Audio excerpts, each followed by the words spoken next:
নমস্কাৰ। আজি লৈ আহিছোঁ পুৰুষে পিন্ধিব পৰা এটা হাফ পেণ্ট, মিডিয়াম চাইজৰ হয়। মই এইটো বহলটো 12.5 লৈছোঁ আৰু হাফ পেণ্টৰ দীঘলটো লৈছোঁ 16.5। দীঘলটো কিমান লয়তো নিজৰ কথা। আৰু এতিয়া মই এইটো ফ্ৰণ্ট পাৰ্টটো হয়। ফ্ৰণ্ট পাৰ্টটো মই প্ৰথমতে উলিয়াই ল'লোঁ। তাৰপিছত এই আসনৰ কাৰণে মই 1.5 ইঞ্চত দিছোঁ চিনটো, আৰু আসনৰ তলৰ পিনে 11 ইঞ্চি দিছোঁ। এতিয়া চেইনডাল দি দিম আৰু গোলকৈ চেপ এটা দি দিম। কমৰটো মই 11 লোৱাৰ কাৰণে আসনো মই 11 দিলোঁ, আৰু এতিয়া গোলকৈ চেপ এটা দি দিম।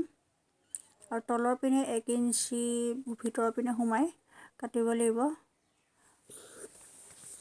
এখন ভৰি পিনে, আৰু লগতে তাত মুটুকাবলৈও কাপোৰখিনি দিয়া হৈছে। আৰু এই পকেটৰ কাৰণে মই প্ৰথমে 3 ইঞ্চি দিছোঁ, আৰু পকেটৰ তলটো দিছোঁ 5.5 ইঞ্চি। পকেটটো অকণমান মই ভিতৰলৈ সোমোৱাকৈ দিছোঁ,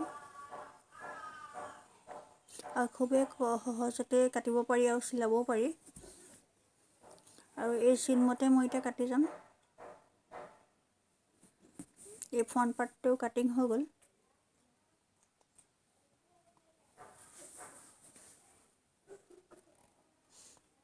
ইয়াত জেপ আহিব।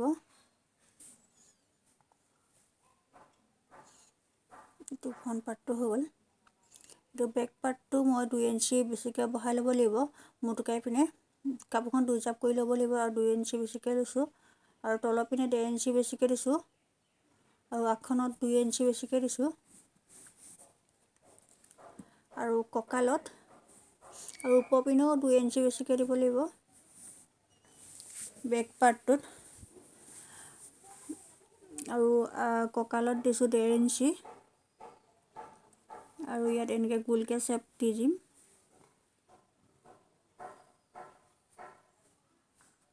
বেক পাৰ্টটো কাপোৰখন অকণমান বেছিকৈ লাগে, আৰু ইয়াত এই ফ্ৰণ্ট পাৰ্টটোৰ লগত মিলাই দিম এনেকৈ বেকাকৈ।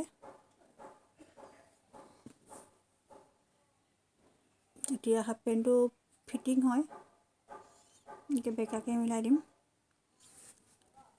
আৰু বেক পাৰ্টটো কাটি নিদিওঁ, তাত এই ফ্ৰণ্ট পাৰ্টটোত জেপ দিয়াৰ কাৰণে ধৰক কাটি দিছিলোঁ।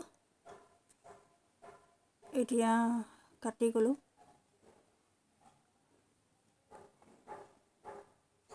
এইটো বেকাকৈ ফ্ৰণ্ট পাৰ্টটোৰ লগতে মিলাকৈ কাটি দিম। এয়া ফ্ৰণ্ট পাৰ্ট আৰু বেক পাৰ্টৰ কাটিং হৈ গ'ল।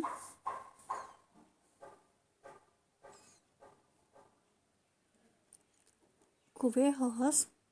আৰু এতিয়া মই বেল্টৰ কাৰণে লৈছোঁ ওপৰৰ 46 ইঞ্চি বহল, আৰু এই বহলটো লৈছোঁ 4 ইঞ্চি ইলাষ্টিক লগাবলৈ। আৰু জেপটো লৈছোঁ তললৈ 13 ইঞ্চি, আৰু বহলটো লৈছোঁ 7.5, কাৰণ চিলনি থাকিব ইয়াতে। আৰু এই ফ্ৰণ্ট পাৰ্টটো বহুৱাই পিনে জেপটোৰ ওপৰৰ পাৰ্টটোহে কাটিম, তলৰটো নাকাটো। এই ওপৰটো কাটি দিলোঁ, আৰু সেইটো দুজাপ কৰি তলৰ পাৰ্টটো নাকাটিলোঁ।